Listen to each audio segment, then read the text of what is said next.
Welcome to Loganberry Books. Loganberry Books has been located in the Larchmere, historic Larchmere neighborhood of Shaker Heights for the past 26 years. The bookstore is 10,000 square feet with 150,000 books. I like to think of it as a book mansion. The beauty of the store has been remarked upon by Oprah's Magazine, Mental Floss, Huffington Post, as well as our local Scene magazine. It is a beauty to behold. If you have never been to Loganberry Books, I encourage you to come. If you haven't been in a long time, I hope that you come by very, very soon. So today, for Lines of Loganberry, we have our guest, Maggie Sullivan, who wrote Boss Ladies of CLE. Maggie will be talking with us about her extraordinary new book that was published during the pandemic in 2020, and also teaching us about how to market and publicize your book. Because as I said inside of the promos for this, you can write the best book in the world, but if nobody knows about it, nobody's going to read it. You know, that so much of your job as a writer is marketing and promotion. We hope that you will purchase Maggie's book. If you click on the chat, I have the link so that you can purchase Boss Ladies of CLE from Loganberry's bookstore. So click on that link and it will take you directly to Loganberry's online store. We've actually sold several copies. It is 2020, Maggie Sullivan self-published Boss Ladies of CLE. So a book of interviews, Maggie and photojournalism of 20 Cleveland women in diverse fields, such as the judiciary, the arts, and small business. Through promotion and marketing, her book gained features in print media such as Cleveland Magazine, Freshwater, television such as WKYC, Fox 8, the local affiliate for ABC, and Spectrum News. Her marketing success led to hundreds of sales online, in bookstores, and to libraries. In her professional capacity, Maggie assists multiple companies in increasing their brand awareness, content creation, and local market expansion. Maggie Sullivan, welcome to Loganberry Books. Thanks so much for having me, Miesha. Wonderful. We are happy to have you. Okay, so let's open it up with our first question for you. Can you tell us a little bit more about your professional background and help us to understand how did you come up with the idea for making Boss Ladies of CLE? So my background is in journalism and PR and marketing, and I really did write the book because I wanted to read it. I was feeling a bit stuck and lost at sea, and I loved reading memoirs and listening to podcasts like How I Built This, but I wanted to know what those success stories looked like in Cleveland. You really can't be what you can't see. So at a glance, I saw men running our city. That made me want to go deeper and learn about the stories of women who were able to find autonomy and power in this life and see if their stories could empower others like myself who are craving those resources to do the same. I think that you really succeeded, and it's interesting to hear you say that because I think you really succeeded in that. I remember especially the interview that you did with Julia Quo, and I forget exactly what your question was, but she was like, one of the most important things for you to do as an artist is just keep putting your art in the world. Like, no matter what, no matter who's paying attention to it, just make sure that you're constantly creating content. I've definitely taken that to heart. And it was actually pretty inspirational to hear her say that. I'm sure you have tons where you felt like pretty inspired by the interviews. Yeah, I live by the words of those big women every day, and try and piece together my own life based off of their advice and their stories and those journeys. Wonderful. Okay, so the other thing that jumped out at me about Boss Ladies of CLE is that it's a remarkably diverse book. You have people who are differently abled. you have a spectrum of age. You have women in their 20s, but you've got also middle-aged and elderly women inside of there. You've got diversity in race, and I mean, just an entire spectrum of careers. You obviously were just like, some people are chefs, some people are in clothing, some people in the judiciary, some people are in journalism. Like, you really captured so much of like life's diversity inside of the book. And I wanted to know, how did you go about creating that kind of diversity? Because when you make something that's diverse, it's intentional. Like, that sort of thing doesn't just kind of accidentally happen. So how did you create that diversity? Well, first of all, thank you. Really, thank you so much for saying that. And it is unfortunate that that has to be the case, that it has to be intentional. That the lack of diversity is still such a big question and an issue in literature and in the broader media.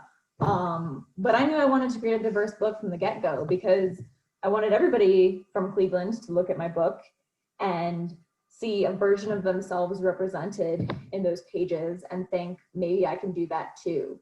It really goes back to the issue of, you can't be what you can't see. I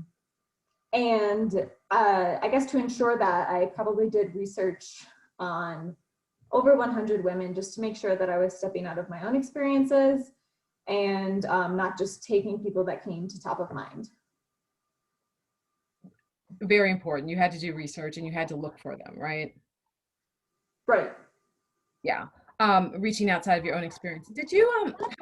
Just curious, what was your initial approach to women who you didn't already know?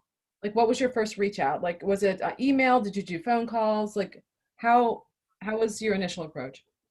Well, I didn't know any of the women who are featured in the book, so it was all cold email. And I think I was just honest. I felt like I had nothing to lose.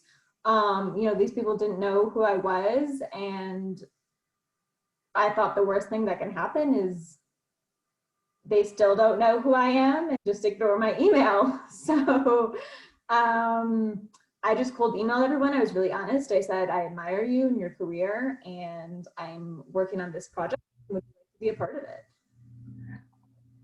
Perfect. And I think it's that kind of boldness and preparation that's necessary for the marketing and promotion of a book, which you're going to get into right now. Because when you're going to sell your book, you are putting yourself out there. Like, literally, you put your soul into this project, and now you're going to have to like sell it to people who you don't know and potentially get your feelings crushed. So with that segue, if everybody's not entirely depressed, um, let's hand it over to Maggie. Are you ready? I can do the screen share with you. Yes, I'm ready. Thank you so much. Okay, here you go. So thanks again to everyone who's here tonight, and welcome to How to Market Your Book with No Money. I'm really glad to be hosting this talk with Loganberry Books, because publishing a book is so hard and marketing it is even harder. So many authors don't have much in the way of a marketing budget, and if you're a self-published author like myself, imagining how you're going to get people to buy your book can be so intimidating that it kills your whole project. So the unfortunate reality is that most self-published authors will sell less than 250 books over its lifetime. And we want to change that. So as a little background, my book was published at the end of May 2020, and I ensured its success through marketing. So I'm just here to share a little bit about what worked for me when I was launching my book, and hopefully you can use some of these tips and tactics for making your project a success too. I hope this presentation can serve as a framework for building a business around your book, and you can really customize and make these tactics your own. As I'm going through this, hopefully you can imagine how you can tailor some of these ideas so that they're authentic to your own project, because what works for one person may not work for someone else who's publishing a book in a different genre or a completely different audience.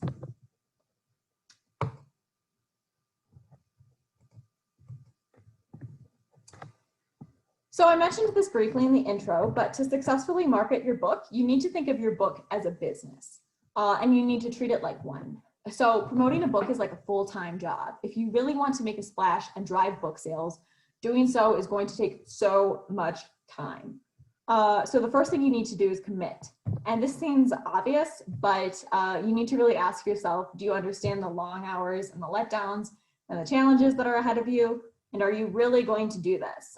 Because if you're messing around in the gray area, you're not really going to get anywhere. With book marketing, it's kind of like you're in or you're out. So I'd recommend creating a plan for what hours of the day you're going to dedicate to marketing and be consistent with actually putting in that time. Even if you only have 1 or 2 hours a day free, making the most of that time consistently can really make all of the difference. There's going to be days when you come home from work and you just want to sleep or watch TV, or do anything else that's important to you. But giving into this temptation to just relax and not work on your project is a sure way to let it slowly die. And balance in your life is important, but with book marketing, every minute really counts and adds up. So you need to make sure that you're putting in that time every single day. So for a little context, at the peak of my project, I would do things like wake up 10 minutes earlier to get a little work done. I took the bus to work instead of driving so that I could have 30 minutes of focused time on marketing. I skipped things that were important to me, like maybe working out. I would work over my lunch break, and I worked my whole weekends away because that's what it took for me to get some traction for my book. So what does it mean to build a business around your book exactly? So first of all, it means you take it seriously and you treat it like the fragile fledgling venture that it is. Like it's your baby and your heart burns to see it grow and thrive. It means you create an entire brand around your project. So this means, you're carefully selecting the colors, the fonts, the images, and the logos that convey the energy that you're trying to put into the world with your writing. You create customer personas that help you understand who you're trying to reach with your marketing. So this includes basic demographics like age, race, gender identity, geographic location, but it also goes deeper. Do you understand the lifestyle of your customer? What do they ache for in life? What factors make them buy things? Where do they shop? Are they on social media, or do you need to reach them elsewhere? There's a lot of information about how to build customer personas if you do a quick Google search, so I won't go too deep into this, but it's really important that you know who you're marketing to and are building that brand for the business of your book. And this is kind of give or take, depending on if you have a publisher or not, but it might mean that you're responsible for your accounting and operations. And even if you do have a publisher, you should be aware of the financial situation of your business and your book, right? So before you spend any money on marketing, determine what the cost of your book is, what your essential overhead is, like if you're paying for your own printing, how many books you realistically need to sell to break even, and then create a system to keep track of sales and expenditures, and decide how you're going to invoice customers if that's your responsibility, and how you're going to complete transactions. So doing this will really put into perspective how little you truly have available to spend on marketing and how hard you will have to hustle to make it work. And the fourth thing is just be professional. This sounds obvious, but expect no favors. If you want a store to carry your book, pitch them like you're on Shark Tank. Deliver your books on time. Make sure all of your communications are respectful and accurate because you're the CEO, the spokesperson, and the customer service representative for your whole company. And you need to act like it whenever you interact with someone about your book. I think especially as women, it can be really easy for us to shy away from the limelight and say like, oh, it's just this little thing that I'm working on. It's cute. But it's not a little thing at all. It's a huge undertaking, and you need to carry yourself like a professional who's proud of what she's doing, regardless of if you're talking to the media about your book or your Aunt Joan. So moving on to kind of the actual marketing side of things, before your book is even published, you want to start creating a buzz about your story and get your story straight. So why does your book matter? You need to know this in order to sell a single copy. What makes it unique? So for example, are you telling a story that hasn't been told before? Is it hyper relevant to the time period that we're in or a particular city? Are you writing for an audience that literature has underserved? Does your book cover a notable public figure? Is it the greatest love story of all time? Or is it an urgent warning about the future of humanity? So regardless of if your book is fiction or nonfiction, you need an angle for why it matters and why people should even pay any attention to it at all. I think this starts with telling everybody about your book. I understand many of you may have hesitations about this because I definitely did. It can be really scary to talk about your project that is not yet a success or is not yet even published. But once I did start telling people, I was able to gauge the success of the project based on their reactions. And oftentimes I would explain the project and people said, yes, Cleveland needs this. And for the most part, they got it immediately. But hearing their responses kept me going, and I was able to reshape my narrative based on the questions that they would ask so that eventually I could provide a clear, concise, cohesive response when somebody asked what my book was about. So when someone asks what your book is about, you don't want to say, oh, it's a fantasy book and it's about dragons. And, you know, if you don't like fantasy, you probably won't get it. You know, tell them why it matters. Tell them why they would like it. Maybe it's a fantasy novel about dragons who are having a territory dispute, and it paints a real life picture of what happens when two cultures clash. You know, make it relevant, make it meaningful. Once you decide that why, make sure to keep it short, like 1 to 2 sentences. It's an elevator pitch, right? Rambling isn't going to do you any favors, and you need to leave room for people who are intrigued to follow up with questions. Knowing this, the basic answer to what your book is and why it matters will also make making your marketing materials 10 times easier. So the other part of creating a buzz in advance is soliciting advance reviews. And to save money, you can send people a digital copy of a near final manuscript.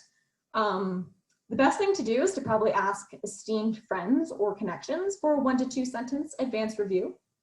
But if you're like me and you have no esteemed friends, you'll have to do your research on who may be interested in being associated with your book and kind of roll the dice in asking them to review it.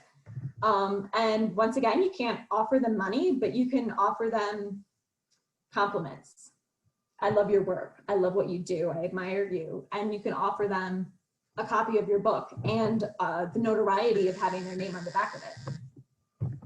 So for example, my book is very niche. You know, it's about women who live in Cleveland and have built very meaningful careers for themselves on their own terms. And I wanted an advance review on the back cover that would reflect the same energy.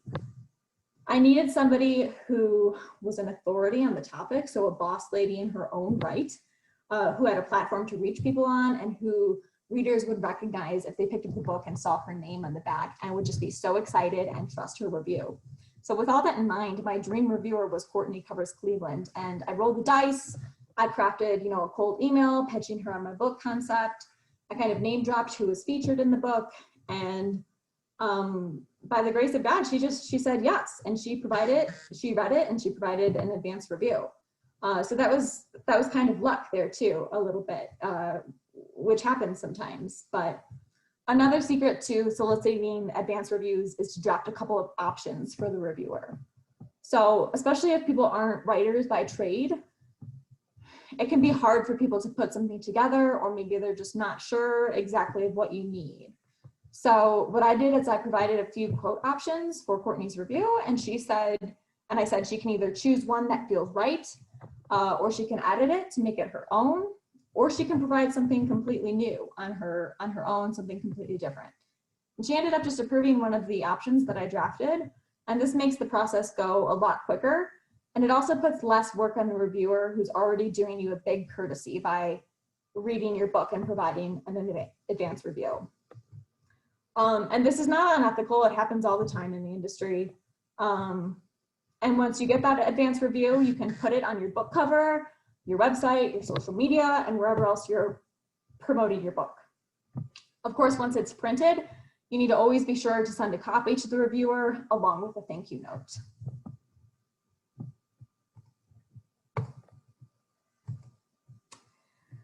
Another part of creating a buzz in advance and throughout the longevity of your project is promoting it on social media. So this is, you know, of course, a really free thing to do that everybody's a little bit familiar with.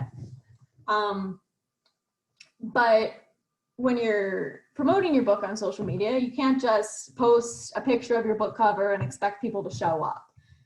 You have to really pimp out your social media profiles to make sure that you're sharing content that people actually want to see. So the most obvious, easiest rule of thumb is to ask yourself if you would follow an account that is posting what you're about to post. Is it interesting? Are you learning something? Is it relevant to your life or to the moment that we're in? Is it entertaining? So usually to meet these criteria, your content should be one of three things, educational, entertaining, or aspirational. It also helps if you lean into your niche or the local angle too, because that always makes content more relevant to your audience also. At the end of the day, you just want to make sure you're providing value to people. So to create a buzz for my book in the beginning, I really leaned into the prominence of the women in it. These women were already well admired, so I teased the chance to get to know their stories a little better and learn about their paths to success in Cleveland. For this slide, I thought about pulling a few examples of author pages that are doing really well, but I decided against it because honestly, I didn't take much inspiration from others' pages when setting out to market my book. I wanted to do things differently and in a way that felt right for me and was an authentic representation of the project and the women featured in the book and the city that it all took place in. So that's the same advice I'd give to you too. What works for me might not work for you. It just has to be authentic to the project that you're working on, to your voice as an author, or to that particular niche that you're working within. Of course, there still are some content ideas that we can go off of. One is to just share pictures of pull quotes or book excerpts. So if you have a paragraph from your book that you really love, you can pull that, put it on an image, and share it on social. Images of the book, images of things or people related to your book topic. So for example, I love these images of like vintage ladies. I just thought it fit very well with my project. And it wasn't something that I had to create. I just had to source those images from Pinterest and reshare them. You can share timely news pieces or commentaries. So for example, if you wrote about the climate crisis, you can share news and what's happening on that front because it is relevant to your project. You can share user-generated content.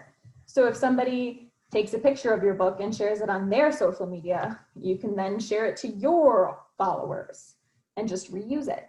You can do live streams or Q&As if you have the confidence to kind of get in front of the camera and talk about your project. Any coverage that you get from the media or from influencers.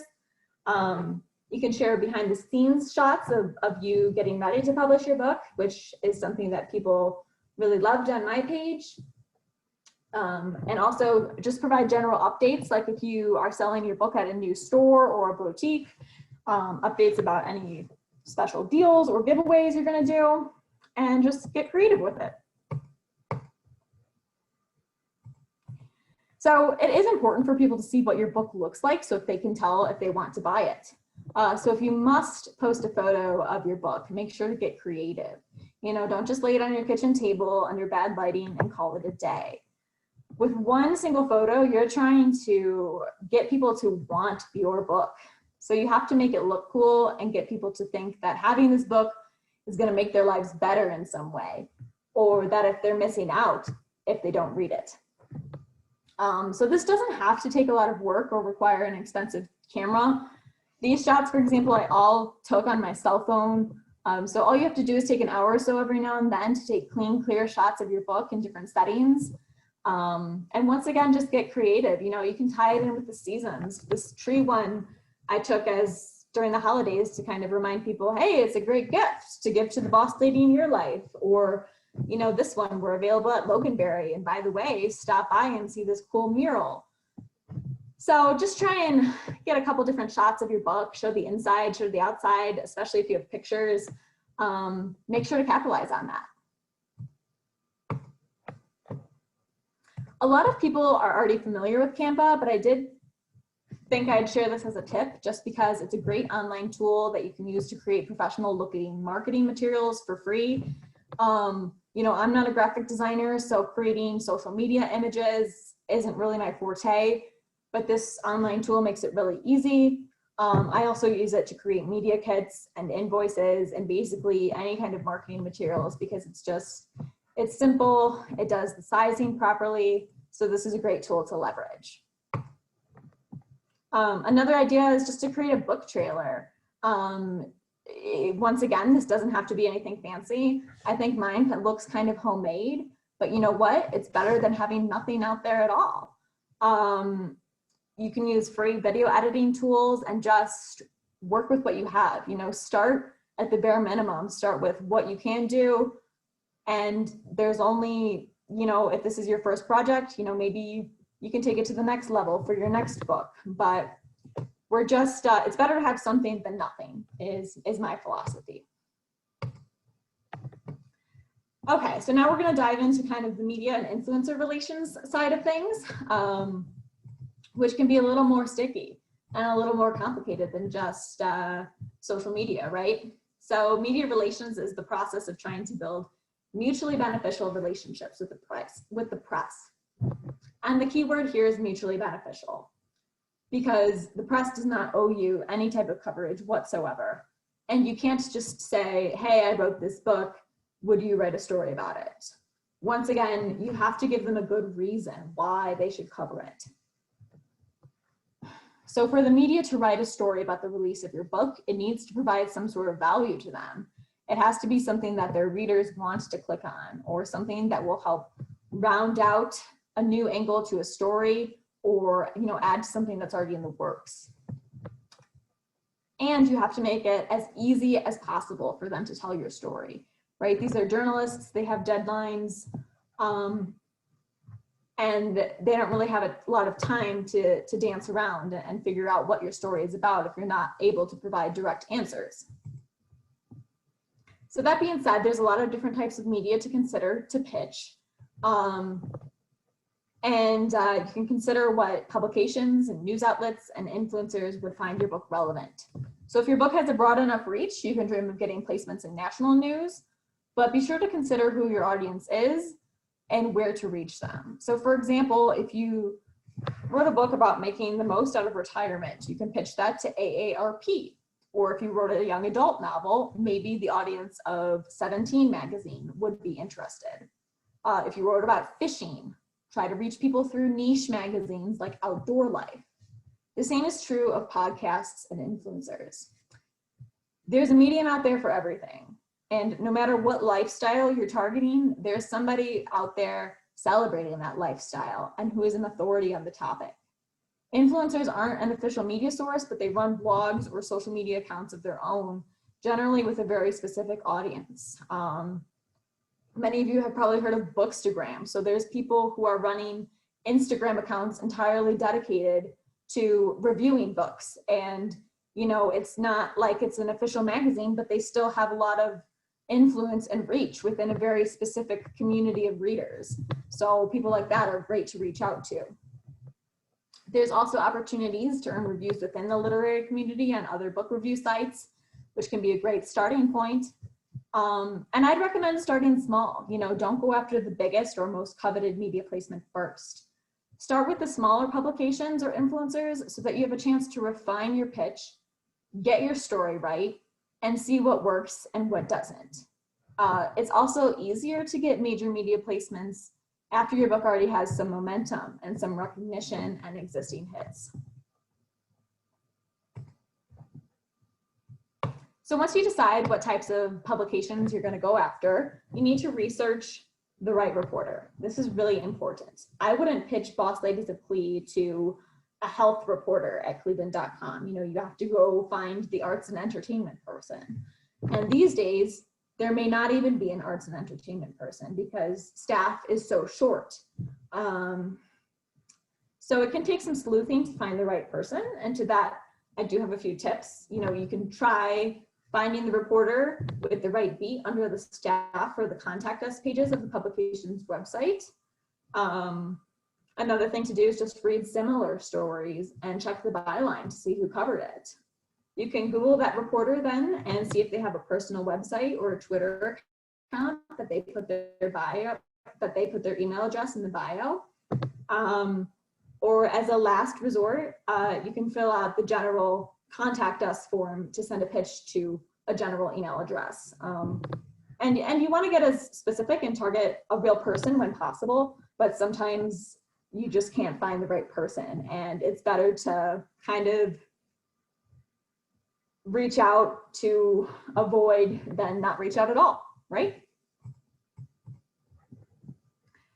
So after you find some reporters to get in touch with, you want to build a really organized media list. And this can just be done in Excel to keep track of who you're going to reach out to, what their title is, and what media outlet they're working for. I separated my list into tabs for traditional media, for social media influencers, for blogs that I was going to personally contribute to. And using this tool, you can kind of color code it to keep track of who you've reached out to so far, if you received a response or not, if they were a go or if they said, no, this isn't for us. And that'll just help you keep track of where you're at and remind you of when you need to follow up with somebody. So now that we have our media list built, we need to really consider our angle and what is going to make our book newsworthy and worth covering. So these 5 pillars can really act as a guide to finding your angle and how to pitch your book. These are kind of the things that make a story newsworthy, is relevance. You know, what makes your book relevant to the moment we're in. For me, it was women in leadership being a hot topic. It's been kind of trending for the past couple of years, so it was a really good time to release a project like this. Prominence, you know, does your book cover someone of note? Of course, I leaned into that one a lot too. Proximity, so a local angle is always going to be more impactful than something happening far away. That's also why I was able to have a lot of success in Cleveland media outlets. Timeliness, can you tie your book to a season or a holiday or to current trends? And then finally, impact, you know, what impact will your book have on readers or on society? And for me, that was, you know, these stories can help put other women in power, you know, by kind of blazing that path and getting the story out there.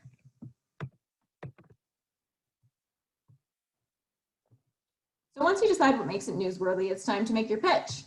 And we'll go over this together. This is a real pitch that I drafted. I had 100 variations of this, but this is just an example.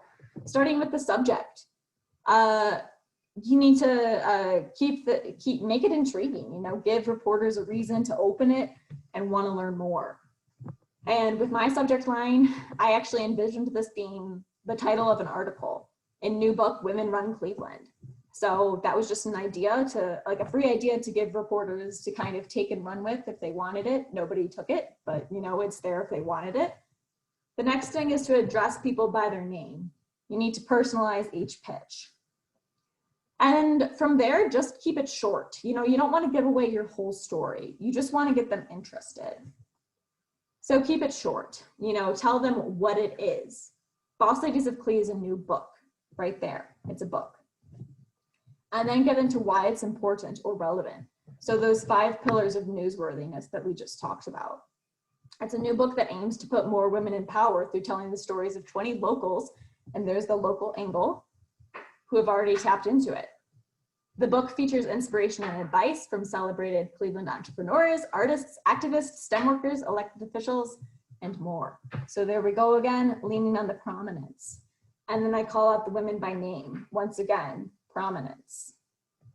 From there, you want to ask a direct question. Let me know if you're interested in learning more or writing a story for your readers. And then you want to be sure to provide any attachments or links where people can learn more information. So I linked to my website, and I also attached my media brief, which we'll talk about next. And finally, offer a copy of the book. Offer an opportunity to connect, or for a chance to get in touch, and be sure all of your contact information is included in the email.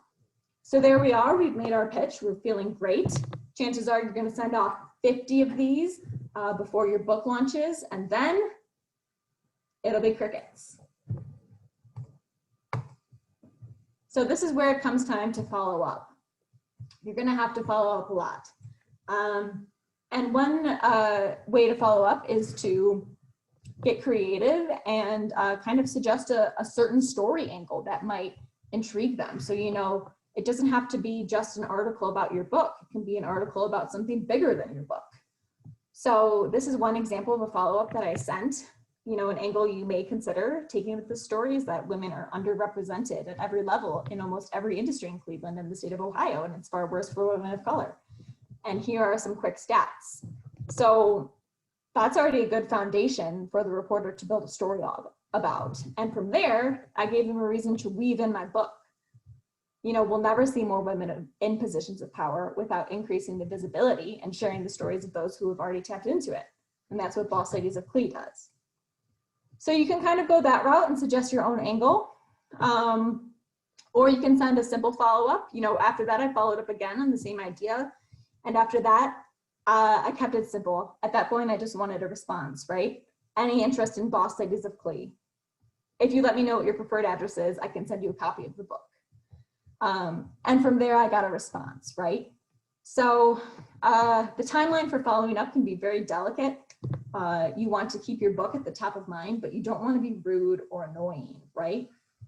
So in my opinion, I think it's okay to follow up politely every few weeks, as long as your message is personal and until you get a response, any response. So even if the reporter says no or will consider it, be sure to thank them for getting back to you, because that's the name of the game. You want to keep the door open for future communication. That's what media relations is all about. You can also get creative, you know, try interacting with a reporter on Twitter. And I wouldn't say directly pitch your book, but one thing I did is, you know, you could retweet their work or engage with them in a thread and kind of get them to check out your Twitter profile or something like that. And that's actually how I ended up getting featured in Cleveland Magazine, because I wasn't hearing back from the people I had pitched, and I ended up, you know, retweeting something they said, and ended up having a conversation that way. And they did reach back out to me about my pitch after that and said, we don't know how we overlooked this. So sometimes you just need a little nudge on a different platform. If you're not getting a response, you can also think, is there something going on in the news that you can tie your book to? So maybe it's a beach read just in time for summer. Maybe it's a murder mystery just in time for Halloween. For me right now would be a good time to pitch my book for Women's History Month. Your book doesn't have to be the centerpiece of the story. You can also pitch it to be included in a listicle or a roundup of books or a roundup of gifts for the holidays or something like that. Or you can be quoted as a subject matter expert. So for example, if you wrote a book about the benefits of green juice, you may pitch your expertise to be included in stories related to staying healthy during the pandemic or during flu season. So that's just kind of a creative way to weave your book into the story without having direct coverage of it.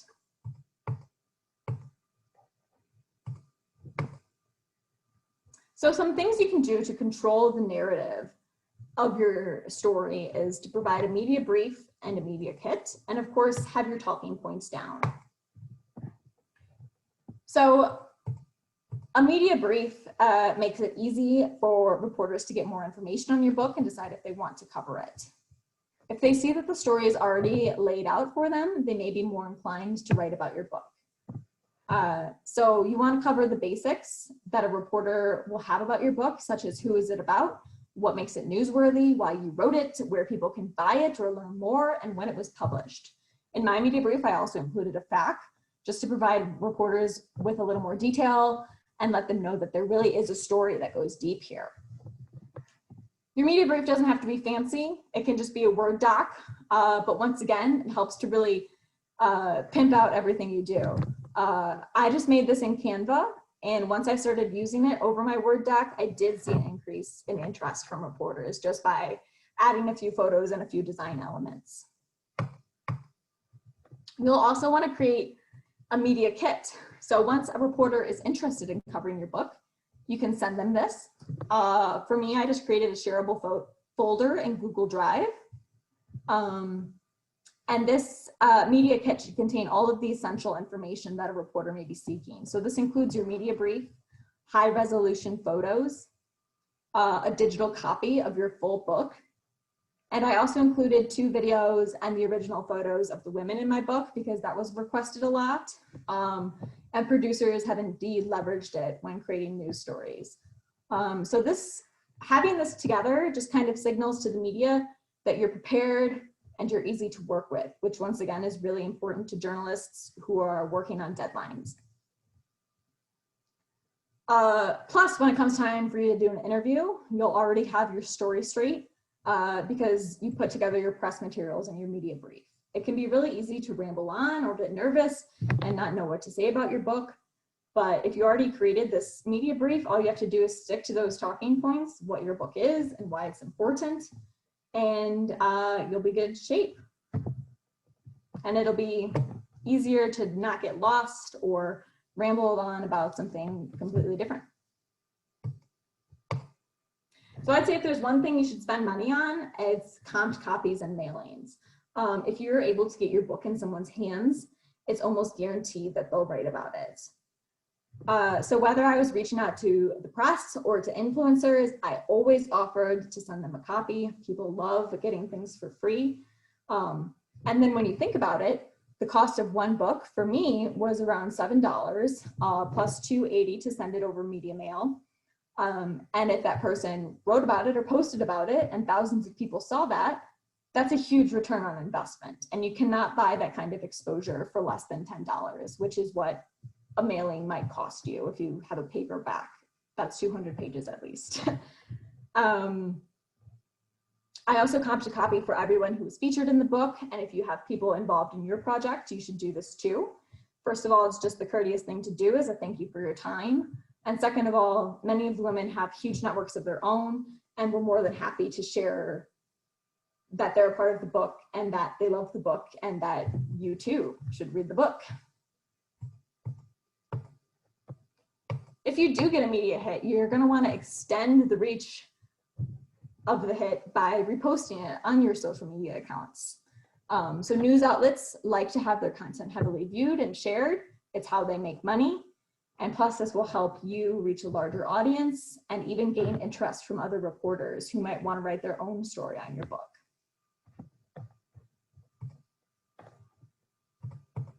I'm going to take a break here to say that media relations is a constant grind. You're probably going to need to follow up a lot before getting a bite. A lot of people are going to tell you no, and that's okay. Your story is not going to be for everybody. It's a process. You may not get any press right out of the gate at the time your book launches, which can feel really disheartening, but stick with it. You know, right now we have a weekly series on WKYC, but I didn't even hear back from that station until August. And we didn't do the first segment until late September, which was 5 months after my publishing date. So these things just take time. And there are still media outlets that won't answer my emails or cover my book. And you can't take this stuff personally. There might be a million reasons why they're not answering your emails. So that being said, there are things you can do on your own if the media isn't giving you the time of day. One of those things is to write your own story. You don't have to wait around for someone else to write a story about your book. You can write a byline article for a publication like I did for Cranes. These types of articles are not really meant to be promotional, but you can intrigue people about your book's topic by writing about the subject of your book and subtly weaving in the fact that you wrote a whole book on the topic. You can also start your own blog or your own YouTube channel or host an event related to the topic of your book to pique people's interest.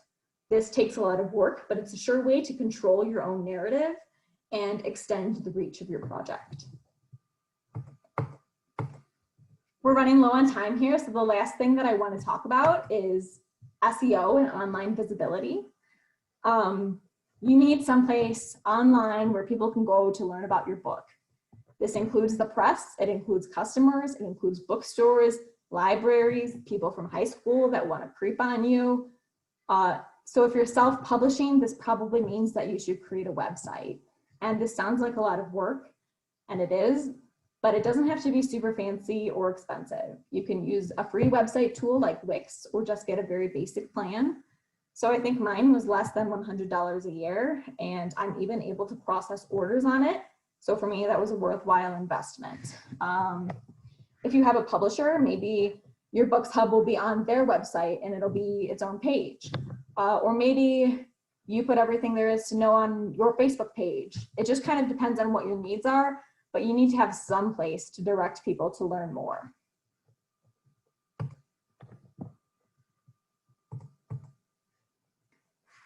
Now, if you're interested in buying a book, what's the first thing that you do? You're going to Google it. So your book has to appear on the first page of Google for this reason. Ideally, at the top of the page, and most ideally, it will take up the entire page of search results. So if you look at this page, the result that draws the most attention is the knowledge panel on the right. The Google gods did not create this. I did. All you have to do is make your project to make this kind of look legitimate like this is go to googlebooks.com and fill out all of the information on your book. That's how you get this results to appear. It's a really easy, really simple thing you can do to improve your online visibility. The rest of these search results are basically from content that I put out. So the more often you update your website and your social media, the more likely it will be to rank on Google, and the greater diversity of results it will find. It will show. So, you know, for example, if we go further down this page, we have video results, we have image results, we have news results, which just gives people a greater reason to look into your book when they Google it, and it intrigues them and shows them, you know, this is something that has gained a lot of attention and it's worth buying. So I just talked a lot, so I'd love to open it up to a Q&A with the few minutes that we have left. Hi, Maggie, that was amazing. Just over in the chat box, people were talking about how incredibly useful that was. You gave an incredible presentation that was so chock full of information. I'm sure everybody on here is super grateful. Okay, so everyone, if you have specific questions for Maggie, go ahead and type them into the Q&A box. While I'm waiting for the questions, I'm actually going to make a pitch for Loganberry and also your local independent bookstore as a source of promotion. I can tell you that in the time that I've been working in local voices at Loganberry and really kind of promoting our local authors, I had a couple of, well, the authors really had a couple of great pickups. There was an author by the name of Simone Jelks who wrote a hilarious dating book, and it came from her experience being a basketball referee. And the dating book was kind of based on the idea that the metaphor throughout the thing was like, you approach dating a successful woman the same way that you approach basketball. I did an interview with her, and next thing she knew, Wayne Dawson picked up the book and interviewed her for his program. And the same thing happened recently with the author Adina Watts, who wrote a book called Vegan Made Kids. So I interviewed her, and then the people at Edible Cleveland liked the interview so much that they are featuring her in the next spring edition. So remember your local bookstore as a source of marketing and promotion. Okay, so we have our first question here. A new book got an excellent review. Well, my new book got an excellent Kirkus review. Do you have any ideas on how to use this besides putting it on the cover? Also, have you used Goodreads promotions? That's a good question. I haven't used Goodreads promotions, so I actually can't speak to that. But in business in general, you know, reviews are so important. People trust reviews, you know, but people read reviews before they buy things. So that's another great strategy that you can leverage is solicit those reviews. If you hear from somebody who loved your book, you can say thank you so much and encourage them to write a review on Goodreads, because that really does help, right? And then to your question about, okay, so you received this great review, that's amazing. Extend that reach by definitely sharing it on social media. You can use Canva to really make it look official and look really, really pretty and really cute, and say, praise for whatever your book's name is. How else can you use it? Yeah. I would say those are the two big ones. Make sure you're resharing those reviews on your social media, and then if you can, solicit the reviews online. So if that person wrote a review, make sure it is visible on Goodreads. Put it on your website, put it everywhere, shout it from the rooftop, definitely.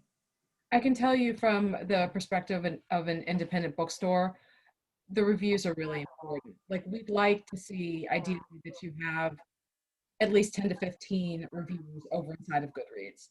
So to the extent that you can get your friends to start writing reviews over there, that would be fantastic. And yes, they do need to be good. Okay, we have another question. Will we be able to get a copy of the presentation? Would love to refer back. Also, you mentioned media mail. What is that? Is it just a specific name for mail you send to media, or a type of post? Do you can answer the media mail question? Yeah, media mail, it's just, I think you already answered. It's just a way to send like educational materials through USPS. So normally, if you sent a book through priority mail, it would be about $7. But it's only like $2 if you send it through media mail, because it's an educational resource. Right, and if you talk to the post office, they'll give you the discount. Yeah. And I love Loganberry Books. It is a book mansion. What is the process of soliciting a book to Loganberry? Well, we have so glad you asked, the Local Voices program. And what that is it's a consignment agreement that you bring your book to sell at Loganberry, and at the retail price,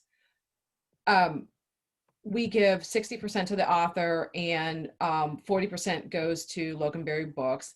We charge an administrative fee of $25 to do that.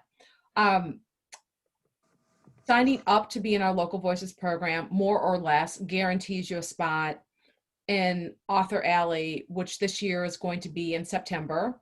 And what Author Alley is, it's a gigantic book fair. Like, typically we'll have 50 to 60 authors at the store who will be there to interact directly with customers and sell their books. Last year at Author Alley, on average,